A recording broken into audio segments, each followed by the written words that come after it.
ആരാധനയ്ക്ക് യോഗ്യൻ ഭയങ്കരമേ യേശുവിടങ്ങ് ദൈവമേ മഹത്വം ഭാവി കരങ്ങളെ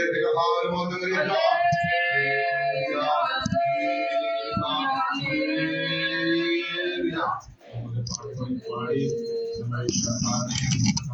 സന്തോഷത്തോടെ പാട്ടാണ് പാടുവാൻ ആഗ്രഹിക്കുന്ന പാട്ട് തന്നെയാണ്. ഇന്ദ്രദിശയാമേ ദൈവത്തിൻ സ്നേഹം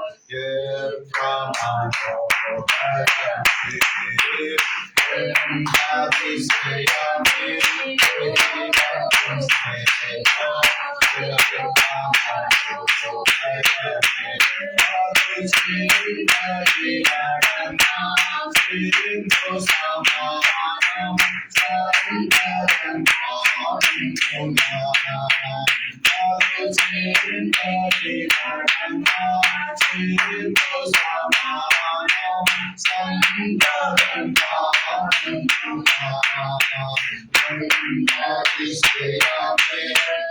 ദൈവത്തിൻ സ്നേഹം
നീതിമാനായ ദൈവത്തിന് മഹത്വം കർത്താവേ, മഹത്വം കർത്താവേ.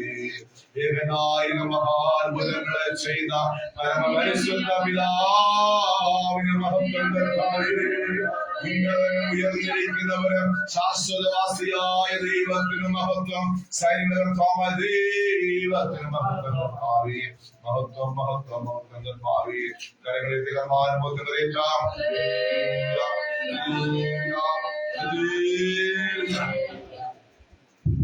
കർത്താവായ യേശുവിന്റെ നാമം മഹത്വപ്പെടുമാറാകട്ടെ.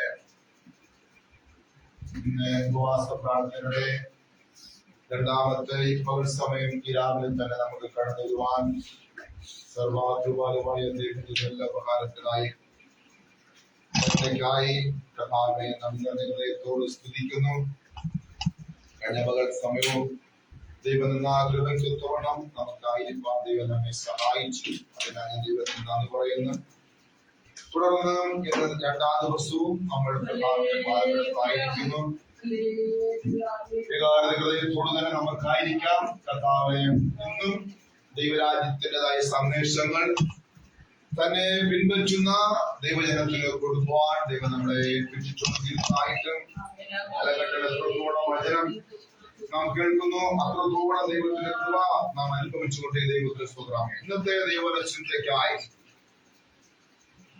1 ദിനവൃത്താന്തം 4-ാം അധ്യായത്തിന്റെ 9-10 വാക്യങ്ങളാണ് നമ്മൾ വായിച്ച് നമ്മൾ ധ്യാനിക്കാൻ ആഗ്രഹിക്കുന്നത്. 1 ദിനവൃത്താന്തം 4-ാം അധ്യായത്തിന്റെ 9-10 വാക്യങ്ങൾ.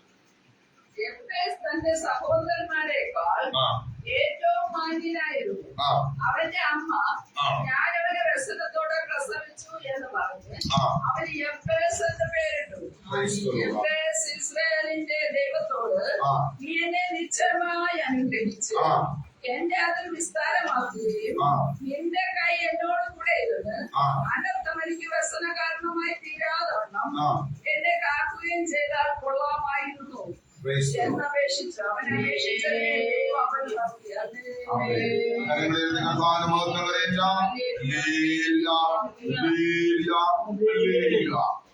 ദൈവത്തിന്റെ പരിശുദ്ധാത്മാവ് ശക്തമായി നമ്മുടെ നടുവിൽ പ്രവർത്തിക്കുന്ന ദൈവത്തെ സ്തുതിക്കുന്നു.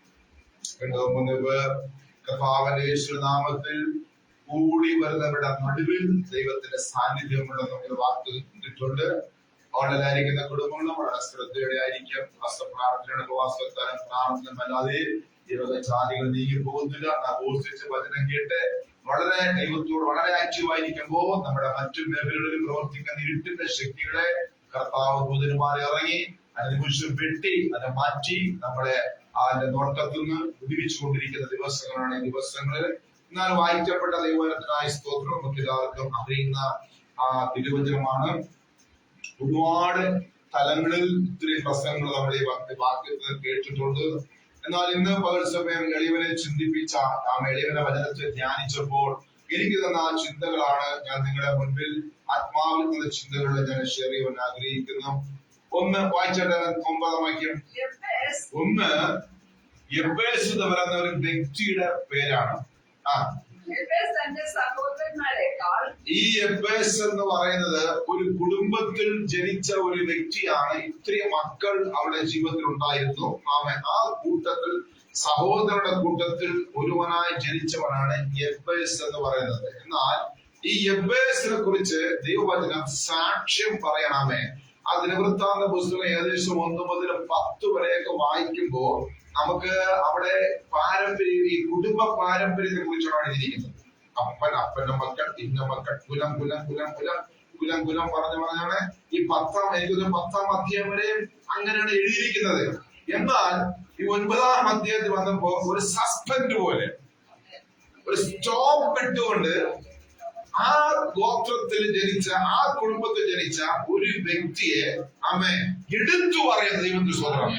ബാക്കിയെല്ലാം ഇങ്ങനെ അപ്പന്റെ മകൻ ഇസ്ഹാക്കിന്റെ മകനെ പറഞ്ഞ് ഗോത്രം മുഴുവൻ പേര്, അതിനകത്ത് 10 അധ്യായത്തിൽ മുഴുവൻ പേരാണ് എഴുതിയിരിക്കുന്നത്. പക്ഷെ ഈ 9-ാമത്തെ അധ്യായത്തില് 4-ാമത്തെ അധ്യായത്തില് 9-10 വാക്യം വന്നപ്പോ ആ ഒരു കുടുംബത്തിൽ ജനിച്ച ഒരു വ്യക്തിയെ ഹൈലൈറ്റ് ചെയ്ത് പറയും. അതാണ് പ്രത്യേകത. ആ വ്യക്തിയെ ഹൈലൈറ്റ് ചെയ്ത് പറയണം. അപ്പൊ എന്തെങ്കിലും പ്രത്യേകത കാണാതിരിക്കത്തില്ല ദൈവത്തിന് സ്വന്തമേ. നമുക്കത് പഠിക്കാൻ എന്തെങ്കിലും പാഠം നമുക്ക് കാണും. അതുകൊണ്ടാണ് ആ പഴയ നിയമ പുസ്തകത്തിൽ അങ്ങനെ എഴുതിയിരിക്കുന്നത്. ഈ കാലഘട്ടത്തിൽ നമുക്ക് അതുകൊണ്ട് എന്തെങ്കിലും ബന്ധത്തോടെ ചോദിച്ചാൽ ബന്ധമുണ്ട്, നമുക്കത് ചിന്തിക്കാം. അപ്പോൾ ആ ഒരു മകൻ യബ്ബേസ് ജനിച്ചത് ഒരു കുടുംബത്തിൽ തന്നെയായിരുന്നു. അവന് അപ്പനും അമ്മയൊക്കെ ഉണ്ടായിരുന്നു. എന്നാൽ അവന് സഹോദരങ്ങൾ ഉണ്ടായിരുന്നു. അവൻ ജീവിച്ച കാലഘട്ടം ഉണ്ടായിരുന്നു, ഗോത്രം ഉണ്ടായിരുന്നു. എല്ലാ പേരുകളും വ്യക്തമായി ഇതിനകത്ത് എഴുതിയിട്ടുണ്ട്. എന്നാൽ ഈ യബ്ബേസ് പറയുന്നത് ഈവൻ അമ്മേ സഹോദരന്മാരെക്കാൾ ഏറ്റവും മാന്യം. ഇതാരാ പറയുന്നത്? ദൈവസാക്ഷ്യം. പരിശുദ്ധാത്മാവ് ഏറ്റവും മാന്യമായിരിക്കുന്നെന്ന് പറയുന്നുവെങ്കിൽ ഒരു ഭൗതിക വിഷയത്തില് ഒരു മാന്യതയെ കുറിച്ചല്ല പറയുന്നത്. ആത്മീയ വിഷയത്തിൽ യബ്ബേസിനെ കുറിച്ച് പറയണേ ഇവരുടെ മാന്യനാണ്. ഭൗതിക വിഷയമായ പ്രവർത്തന മണ്ഡലത്തിൽ ഒരുപക്ഷെ നന്നായിരിക്കാം, അതല്ല. പരിശുദ്ധം എപ്പോഴും സാക്ഷ്യം പറയുന്നത് ആത്മമണ്ഡലത്തെ കുറിച്ചാണ് ഏറ്റവും കൂടുതൽ സാക്ഷ്യം. അവിടെ എങ്ങനെയായിരുന്നു? ആത്മീയ ജീവിതത്തിൽ അവൾ എങ്ങനെയായിരുന്നു, ആത്മീയ ജീവിതത്തിൽ അവൻ എങ്ങനെയായിരുന്നു എന്നൊക്കെയാണ് പരിശുദ്ധാത്മാവ് ആഗ്രഹിക്കുന്നത്, സാക്ഷ്യപ്പെടുത്താൻ ആഗ്രഹിക്കുന്ന കാര്യങ്ങള്. എന്നാൽ ഈ എബ്ബേസിനെ കുറിച്ച് വചനം പറഞ്ഞ് ഇവൻ ദൈവകാര്യങ്ങളിലും വിശ്വസ്തനും അറിഞ്ഞ പ്രമാണത്തിൽ അവൻ മാന്യനായിരുന്നു. അവന്റെ ആത്മീയ ജീവിതം പക്ക ദൈവത്തിന് വളരെ സാറ്റിസ്ഫാക്ഷൻ ആയിരുന്നു, തൃപ്തികരമായിരുന്നു. അതുകൊണ്ടാണ് പരിശുദ്ധാത്മാവ് കുലങ്ങളുടെ പേര് വന്നപ്പോൾ ഈ വ്യക്തിയെ ഹൈലൈറ്റ് ചെയ്ത് പറയുന്നത്. ഇന്ന് പകൽ സമയം ഒരു കുടുംബത്തിൽ 10 മക്കൾ ഉണ്ടായിരിക്കാം, 9 പേര് ജാതികളായി ജീവിക്കുന്നിരിക്കാം. ഒരുവൻ രക്ഷിക്കപ്പെട്ടാൽ അവൻ എങ്ങനെയായിരിക്കണം എന്നുള്ളത് ഈ കുടുംബത്തെ കുറിച്ച് ഞാൻ നിങ്ങൾ പഠിക്കേണ്ടതുണ്ട്. നമ്മൾ ഇപ്പോഴും മറ്റുള്ള 9 പേരെ കുറിച്ചാണ് ചിന്തിക്കുന്നത്, അവരെ പോലെയാണ് നമ്മൾ ജീവിക്കുന്നത്. അല്ല, എബ്ബേസിനെ കണ്ടുപിടിക്കേ. അവൻ ഈ കുലത്തിൽ ജനിച്ചിട്ടും അവൻ ശരിക്കും ന്യായപ്രമാണത്തിൽ അവൻ വിശ്വസ്തനായിരിക്കുന്നു. സഹോദരൻ എങ്ങനെയായിരിക്കുന്ന അല്ല വിഷയം. അതിന്റെ നടുവിലും അവൻ ഇസ്രായേലിന്റെ ദൈവത്തിനെ ഉയർത്തുന്ന ഒരു വ്യക്തിയായിരുന്നു, സാക്ഷ്യത്തോട് കർത്താവിനെ സേവിക്കുന്ന വ്യക്തിയായിരുന്നു. അതുകൊണ്ടാണ് പരിശുദ്ധാത്മാവ് അവനെ കുറിച്ച് രേഖപ്പെടുത്തിയിരിക്കുന്നത്. എബ്ബേസ് തന്റെ സഹോദരന്മാരെക്കാൾ ഏറ്റവും മാന്യമുള്ള വ്യക്തിയായിരുന്നു. ഇന്ന് പകൽ സമയം ഒരുപക്ഷെ നമ്മളെ പറഞ്ഞാൽ കുടുംബത്തിൽ നിന്ന് ഒറ്റയ്ക്കാണ് വേർതിരിച്ചെന്ന് പറഞ്ഞ് അവിടെ കിടന്ന് വട്ടം കറങ്ങണ്ട. കുടുംബത്തിൽ ഒറ്റയ്ക്ക് വേർതിരിച്ച് എബ്ബേസിനെ കണ്ടുപിടിക്കും. സഹോദരന്മാരാൽ എത്ര പോരാട്ടം വന്നിട്ടുണ്ടായിരിക്കാം, എത്ര എതിർപ്പുകൾ വന്നിട്ടുണ്ടായിരിക്കാം, എന്തുമാത്രം പ്രതിസന്ധികള് ആ കുടുംബത്തിനകത്ത് നിന്ന് എബ്ബേസ് അനുഭവിച്ചിരിക്കാം. അവിടെയും കൃപ വിട്ടുപോയില്ല, അവിടെയും ദൈവത്തോട് പറ്റുന്ന ഒരു വ്യക്തിയാണ് എബ്ബേസ് എന്ന് പറയുന്നത്. അതുകൊണ്ട് നാം പശ്ചാത്തലം നോക്കരുത്, കൂടപ്പുറപ്പോൾ വന്നില്ല എന്ന് നാം വിഷാദിക്കരുത്, പ്രാർത്ഥിക്കുക. പക്ഷെ അതുകൊണ്ട് നമ്മൾ ഡിപ്രസ് ആകരുത്. എബ്ബേസിനെ പോലെ ദൈവത്തോട് പറ്റി നിൽക്കുക. ആ സാഹചര്യം നിന്റെ ആത്മീയ ജീവിതം തൊടുവാൻ അനുവദിക്കരുത്. എബ്ബേസിനെ ഉയർത്തിയ ദൈവം, എബ്ബേസിനെ മാനിച്ച ദൈവം ഇന്നിവിടെ വന്നിട്ടുണ്ട്. എന്നെയും നിങ്ങളെ മാനിക്കാൻ പറഞ്ഞാട്ടെ. വായിച്ച സിസ്റ്റർ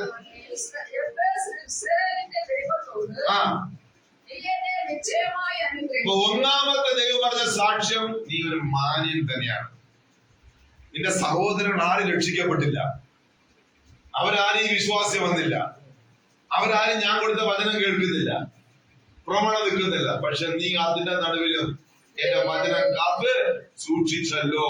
അതുകൊണ്ട് നീ ഒരു മാന്യൻ തന്നെ എന്റെ മുൻപാകെ. നമുക്ക് പാഠമായിരിക്കണം, നമ്മളും അങ്ങനെ ആയിരിക്കണം. അവരെ നോക്കണ്ട, വിളിച്ച് വേർതിരിച്ചത് കർത്താവാണെങ്കിൽ കൃപയിൽ തന്നെ നിൽക്കണം.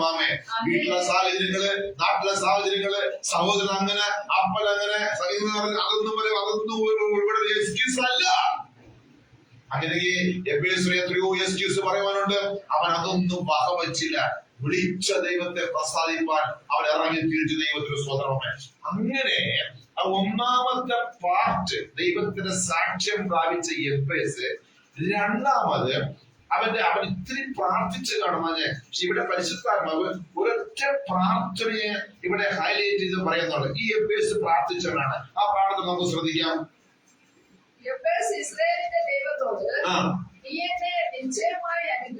അപ്പോ ഒന്നാമത്തെ എബ്ബേസിന്റെ പ്രാർത്ഥന ഒന്ന്, നീ എന്നെ ഇതെന്താ അതിൽ തന്നെ അങ്ങനെ അവൻ ബാർഗെയിൻ ചെയ്യണമെങ്കിൽ, അങ്ങനെ ബലാത്കാരം പ്രാർത്ഥിക്കണമെങ്കിൽ അവൻ ആത്മീയത എങ്ങനെയായിരിക്കും?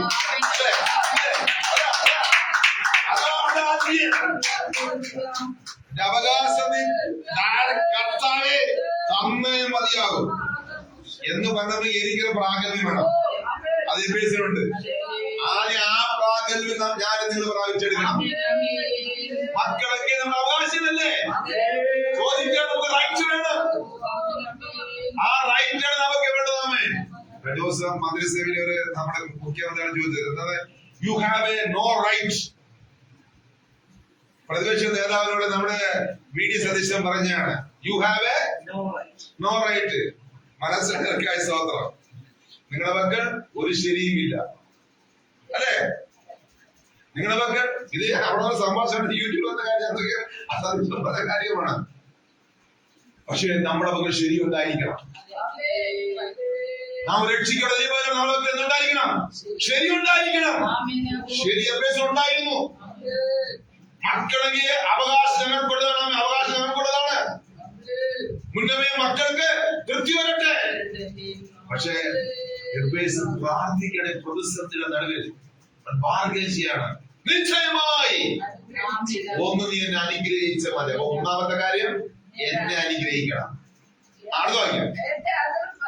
രണ്ടാമത്തെ കാര്യം എന്റെ അതിരുകളെ വിശാലമാക്കണം. ആ അതിനെ ചിന്തിക്കുകയാണെങ്കിൽ അത് ആത്മീയത്തിന് ബോധ്യമെടുക്കാൻ നമുക്ക് പിന്നെ ചിന്തിക്കാം.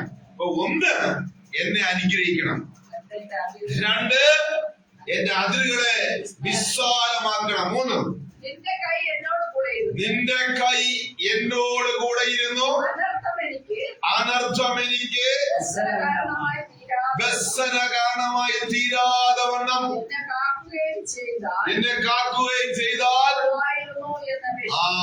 അപ്പോൾ അവിടെ എഫേസിന് ഈ ഒരു ഷോർട്ട് പ്രയറിനകത്ത് 4 കാര്യങ്ങൾ വന്നിട്ടുണ്ട്. ഒന്ന് എന്നെ അനുഗ്രഹിക്കണം, രണ്ട് എന്റെ അതിരുകളെ വിശാലമാക്കണം, മൂന്ന് നിന്റെ സാന്നിധ്യം എന്നോട് കൂടെ ഇരിക്കണം, 4 ഒരു അനർത്ഥങ്ങളും എന്നെ തൊടാതെ അവിടെ സൂക്ഷിക്കണം. എത്ര ഭയങ്കരമായിരിക്കും. ഒരു ദൈവ പൈതല് പ്രാർത്ഥിച്ച പ്രാർത്ഥനയാണ്. പഴയ നിയമ കാലഘട്ടത്തിൽ ഒരു ഭക്തൻ പ്രാർത്ഥിച്ച പ്രാർത്ഥനയാണ്. 4 കാര്യങ്ങൾ അവൻ ബലാത്കാരം ചെയ്യാണ്. ആരെ? എഫേസ് ബലാത്കാരം ചെയ്യാണ്. എന്നെ അനുഗ്രഹിക്കണം, എന്റെ അതിരുകളെ വിശാലമാക്കണം, നിന്റെ സാന്നിധ്യം എന്നോട് കൂടെ ഉണ്ടായിരിക്കണം, അനർത്ഥ ഗുണം വ്യസനം തീരാതെ വേണം. നമ്മുടെ പ്രാർത്ഥന എങ്ങനെയാണ് നമ്മൾ പ്രാർത്ഥിക്കുന്നത്? ഇന്ന് നമ്മുടെ പ്രാർത്ഥന ഏത് റൂട്ടിലാണ് കയറി പോകുന്നത്? നോക്ക്, വേറെ ഒന്നും പ്രാർത്ഥിക്കല്ലോ. ഈ 4 കാര്യമാണ് റിയലി. ഈ 4 കാര്യത്തിനകത്ത് 1000 കാര്യമാണ് അടങ്ങിയിട്ടുണ്ട്. അപ്പൊ പ്രാർത്ഥിക്കേണ്ട ഈ 4 കാര്യങ്ങൾ നമ്മൾ പ്രാർത്ഥിക്കണം. കർത്താവിനോട് നാം ദൈവത്തിന് മാന്യമുള്ളവരാണെങ്കിൽ നാം എങ്ങനെയാ മാന്യമുള്ളവരായി തീർന്നത്? രക്ഷിക്കപ്പെട്ട് സ്നാനപ്പെട്ട് കൃപയ്ക്ക് തന്നപ്പോൾ നമ്മളും മാന്യമുള്ളവരായി തീർന്നു. ഇസ്രായേലേ, നിങ്ങളെനിക്ക്, യാക്കോബേ, നീ എനിക്ക് മാന്യമുള്ളവനാണ്. അപ്പൊ മാന്യമുള്ള ദൈവം അംഗീകരിക്കുമ്പോൾ നമുക്ക് അഭിമാനത്തോടെ ബലാത്കരിയെ പ്രാർത്ഥിക്കാൻ റൈറ്റ് ഉണ്ട്. എന്നെ അനുഗ്രഹിക്കണം, അതിരുകളെ വിശാലമാക്കണം, ഇതിന്റെ സാന്നിധ്യം എപ്പോഴും കൂടെ ഇരിക്കണം, അനർത്ഥ വ്യസനം എത്തിരാമെന്ന് എന്റെ കുടുംബത്തെ സംരക്ഷിക്കണം. 4 പോയിന്റാണ് ഈ നിങ്ങളത് വളരെ ക്യാച്ച് ചെയ്യണം. പക്ഷെ ഇനി പറയാനുള്ള കാര്യം ശ്രദ്ധിക്കണം. പക്ഷെ അത്തരത്തില് ഈ പറയുന്നതായ ദൈവാത്മകന്ന വിഷനുകളും കേട്ട് കാണത്തില്ല. ഇന്ന് നിങ്ങൾ വളരെ കുറിച്ചിട്ട് ഇതുപോലെ ഈ 4 പ്രാർത്ഥനയ്ക്കകത്ത് 4 സബ്ജക്റ്റിനകത്ത് നിങ്ങൾക്ക് വേണ്ടതെല്ലാം ഉണ്ട്, ഇല്ലേ? എല്ലാം ഉണ്ട്. അതുകൊണ്ട് നമ്മുടെ പ്രാർത്ഥന ശ്രദ്ധയുള്ള പ്രാർത്ഥനയായിരിക്കട്ടെ. ഹല്ലേലൂയ. ഇനി നമുക്ക് ചിന്തിക്കാം. ദൈവത്തിന് സ്തോത്രമാമേ. എന്താണ് അനുഗ്രഹം? എഫേസിൽ എവിടെ നിന്ന് പഠിച്ചു? അവരുടെ സഹോദരന്മാരും വിശ്വാസി വന്നില്ല, അവരാരും ന്യായപ്രമാണത്തിൽ ഉൾക്കൊള്ളുന്നില്ല, അത് പ്രകാരം ജീവിക്കുന്നില്ല. ആ കുടുംബത്തിനകത്ത് ഈ എഫേസ് മാത്രമാണ് വേർപെട്ട്